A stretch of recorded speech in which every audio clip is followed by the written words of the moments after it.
পবিত্র রোজার শেষ শুক্রবার আজ, যেটাকে বলে জুম্মাতুল বিদায়। আর এই পবিত্র দিনে রহমতের বৃষ্টি আমাদের জন্য বর্ষিত হয়েছে। আল্লাহর কাছে কোটি কোটি শুকরিয়া। আসসালামু আলাইকুম, it's Rahima's diary. Welcome to my another video. দেখতে দেখতে আমাদের রহমতের দিনগুলো শেষ হয়ে যাচ্ছে, আর বাকি আছে কয়েকটা রোজা। তো হঠাৎ মনে হলো কালীগঞ্জে যাই, যে এই মনোরম পরিবেশে সবার সাথে মিলে একটি ইফতার আয়োজন করি। তো তেমন কিছুই করতে পারিনি, যেহেতু বাসার সবাই আসতে পারিনি। আমরা এসেছি বাসা দেখাশোনা যারা করে তাদেরকে নিয়ে ইফতার করব। তো যেহেতু আমাদের ছোট ছোট বাচ্চা, তো ওইভাবে আয়োজন করতে পারিনি। তো এর মধ্যেই যতটুকু করা সম্ভব হয়েছে। তো এই তো দেখছেন, আর এই আয়োজনে আল্লাহর কি সুন্দর বৃষ্টি, কি পরিবেশ, খুবই চমৎকার। আল্লাহর কাছে কোটি কোটি শুকরিয়া। তো এই তো আমরা বাচ্চাদের নিয়ে আয়োজন করেছি, বাচ্চারা খুব এনজয় করছে, দেখতেই পাচ্ছেন। আমার মেয়েটাও এনজয় করছে, সে তো খুব খুশি এই পরিবেশ। কেমন লাগছে? কত সুন্দর বাতাস। মা, আজকে বৃষ্টির মধ্যে খাবার খাবো। হ্যাঁ, মজা হবে। আজকে বৃষ্টি গোসল করি। ওকে, দেখি না, এটাতে গোসল করা যাবে না। এই বৃষ্টির দেখতেই পাচ্ছেন কি সুন্দর চমৎকার পরিবেশ, মাশাআল্লাহ।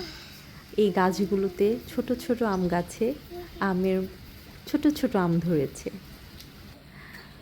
দেখতেই পাচ্ছেন কি সুন্দর, মাশাআল্লাহ।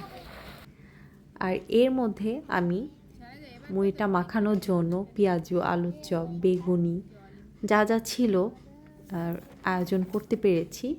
আমরা সব রেডি করছি, আর আমি হাতে এগুলো ভেঙে নিচ্ছি। অনেকে আস্তভাবে খায়, অনেকে ভেঙে খায়।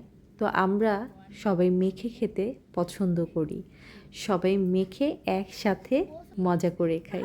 তো এর মধ্যে আমার হাজবেন্ড এসেছে, তো কখনো লুঙ্গি পরে না, তো রোজার মধ্যে হঠাৎ করে লুঙ্গি পরে এসেছে। আমরা এটা নিয়ে অনেক হাসাহাসি করলাম। তো যাই হোক, আমরা ইফতারের জন্য অপেক্ষা করছি, প্রায় হয়ে গেছে সময়টা। তো এখন চিন্তা করলাম মুড়িটা মেখেই ফেলি। তো আমরা এভাবে সব কিছু ভেঙে সরিষার তেল দিয়ে এগুলোকে হালকা করে মেখে নিব।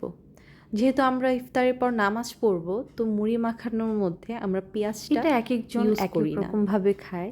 তো আমরা এইভাবেই সবাই মিলেমিশে খাই। তো এই তো দেখছেন, বড় একটা বলের মধ্যে আমি সব কিছু নিয়ে মুড়িটা মেখে ফেলছি। তো আমার কিন্তু মুড়ি মাখার মধ্যে সরিষার তেলটা খুব ভালো লাগে। সরিষার তেলে যে একটা ঝাঁজ, এটার জন্য মুড়ি মাখাটা খুবই এনজয় করে আমরা খাই, বাসার সবাই পছন্দ করে। তো এভাবে আমি মাখাচ্ছি। আর মুড়িগুলো আমি সেইভাবে মাখা দিই না, কারণ ভেঙে যায় বা ড্যাম হয়ে যায়। তো আলতো করে আমি মুড়িগুলো মেখে নিচ্ছি, আর একটু তেল দিয়ে নিলাম, একটু দরকার ছিল তাই। আর আপনারা যদি তেল না খান, সেক্ষেত্রে এটা ইচ্ছা। যাই হোক, আমাদের মুড়ি মাখানো একদম রেডি। আমাদের এখন আজানের অপেক্ষা আমরা করছি। তো এরই মধ্যে চারদিকে আজানের আওয়াজ এসেছে, আমরা সবাই ইফতার শুরু করে ফেলি। তো এই তো দেখছেন, সবাই মিলেমিশে আমরা খাচ্ছি, সবাই খুব এনজয় করেছে এভাবে ইফতার করাটা। আর আশেপাশে বৃষ্টি হচ্ছে, কি যে চমৎকার একটা পরিবেশ ছিল, এটা আর কি বলে বোঝানোর মতো না। আল্লাহ এত সুন্দর একটা পরিবেশ আমাদের জন্য উপহার দিয়েছে, যেটাকে বলবো। আমরা খুব এনজয় করেছি। আল্লাহ তাআলার কাছে কোটি কোটি শুকরিয়া এরকম পরিবেশের জন্য। আজকের ভিডিওটি এ পর্যন্তই। আমার ভিডিওটি যদি ভালো লাগে অবশ্যই লাইক কমেন্টস করতে ভুলবেন না। আর হ্যাঁ, এই পবিত্র দিনে সবাই আমরা বেশি বেশি করে ইবাদত করব, সবাইকে ক্ষমা দৃষ্টিতে দেখব এবং নিজের প্রতি যত্ন নিব। আল্লাহ হাফেজ, ভালো থাকবেন, সুস্থ থাকবেন।